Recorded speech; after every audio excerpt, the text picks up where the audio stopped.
And they were both naked, the man and his wife, and were not ashamed. Genesis 2:25. Bishop T.D. Jakes builds the entire book on this truth. Shame was never part of God's original marital design. Before sin, there was no fear, no insecurity, no hiding, no manipulation, no sexual guilt. Marriage was created as a safe covenant of complete exposure, where intimacy flowed naturally from love, trust, and divine alignment. 1. Nakedness as God defines it. Jakes emphasizes that nakedness is not primarily sexual, it is relational. Nakedness includes emotional honesty, spiritual openness, psychological safety, physical vulnerability. Many marriages struggle not because of lack of sex, but because couples are afraid to be seen. They protect themselves with silence, anger, withdrawal, or performance. You cannot enjoy intimacy with someone you are still hiding from. 2. Shame, the real enemy of marital intimacy. A central emphasis of the book is that shame kills desire. Shame enters marriage through childhood trauma, sexual abuse, past sexual sins, religious condemnation, harsh upbringing, cultural taboos. Jakes explains that shame causes spouses to avoid physical closeness, feel unworthy of pleasure, fear exposure, confuse sex with sin. Even legally, married people can still feel morally dirty because shame was never healed. God never intended pleasure to feel illegal inside covenant. 3. Religion vs. Revelation. One of the boldest emphases in the book is the confrontation of religious silence and hypocrisy. Jakes argues that the church often condemns sexual sin, but fails to teach sexual wholeness, leaving believers married but uninformed. This silence creates confusion, guilt, unrealistic expectations, sexual dysfunction. God is not uncomfortable with marital intimacy, people are. 4.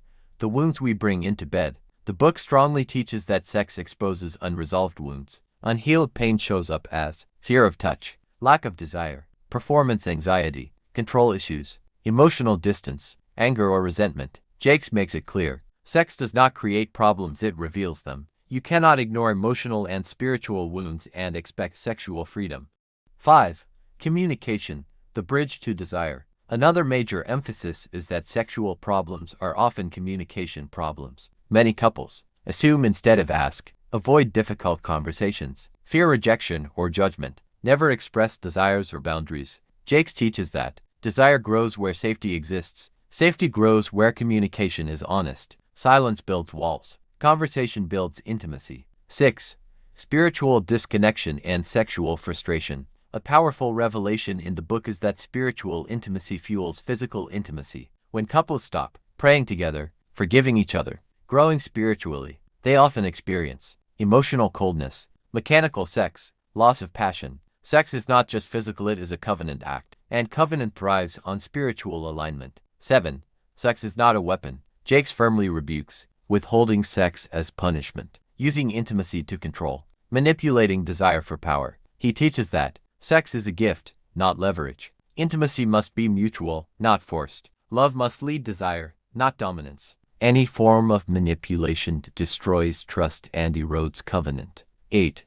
Restoring passion over time. The book acknowledges that passion can fade, routine dulls desire, stress kills intimacy. But Jakes insists that passion can be restored, desire can be renewed, intimacy can deepen with time. Restoration requires intentional effort, emotional reconnection, healing conversations, prayer and patience. Marriage thrives when intimacy is cultivated, not assumed. 9.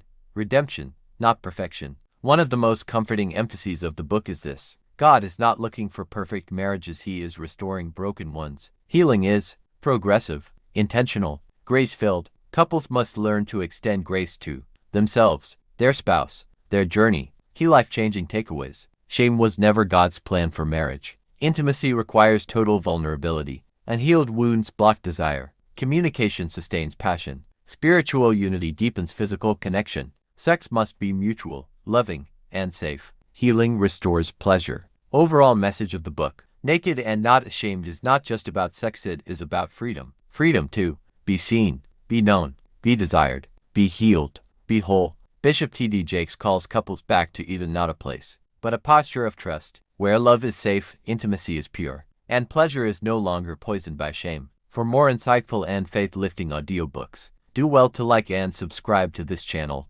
Thank you for watching and listening to us today.